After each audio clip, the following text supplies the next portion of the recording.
আপনারা জানেন দেশবাসী আজ সারা দেশেই শোকের ছায়া পড়েছে। বাংলাদেশ জাতীয়তাবাদী দল বিএনপির চেয়ারপারসন বেগম খালেদা জিয়া আজ ইন্তেকাল করেছেন। ইন্না লিল্লাহি ওয়া ইন্না ইলাইহি রাজিউন।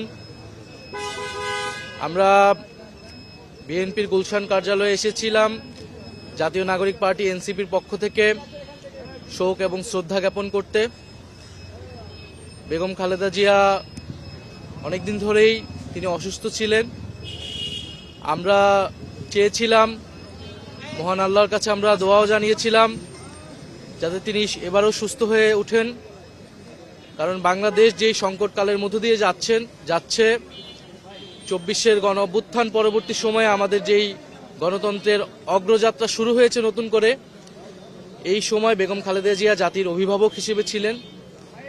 আমাদের এই ক্রান্তিকালে উনাকে অনেক প্রয়োজন ছিল, উনার উপস্থিতি।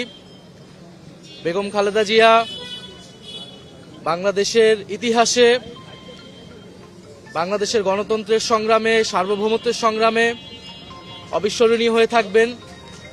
আমরা এরশাদ বিরোধী আন্দোলন, 90-এর স্বৈরাচার বিরোধী আন্দোলন থেকে ফ্যাসিবাদ বিরোধী আন্দোলন পর্যন্ত ওনার আপোষহীন যে মনোভাব, দৃঢ়তা, সেটা বাংলাদেশের গণতন্ত্রকামী, মুক্তিকামী মানুষকে অনুপ্রেরণা জাগিয়েছে।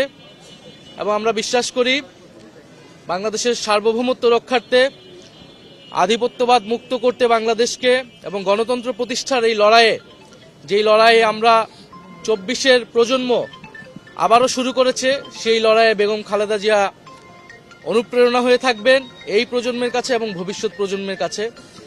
আমরা তার পরিবারের কাছেও শোক জানাই, সমবেদনা জানাই যে এই শোক সইবার শক্তি তার পরিবার এবং সমগ্র জাতিকে আল্লাহ দিক, এবং তার যেই লড়াই, সেই লড়াইকে আমরা ধারণ করেই বাংলাদেশকে আমরা পুনর্গঠন করব, গণতন্ত্র প্রতিষ্ঠা করব। এটাই আমাদের প্রত্যাশা আজকের দিনে।